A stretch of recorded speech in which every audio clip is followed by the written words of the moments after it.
கட்டிக்கொள்ள காம்போடு கிள்ளிக்கொள்ள கண்ணே என் கை இரண்டும் தாவுதே.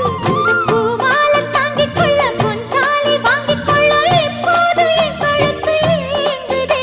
உன்னை அங்கங்கே தொட்டுக்கொள்ள அச்சாரம் இட்டுக்கொள்ள எப்போதும் இந்த உள்ளம் ஏங்குதே. அட மச்சானே இன்னும் என்ன பேச்சு? அடி மாங்கல்யம் செய்ய சொல்லி ஆச்சு. உயில் உன் பேரையும் என் பேரையும் ஒன்னாக கூவச்சு. அடி மீனா பொண்ணு மாசியில் போட்டா மாறா பொண்ணு.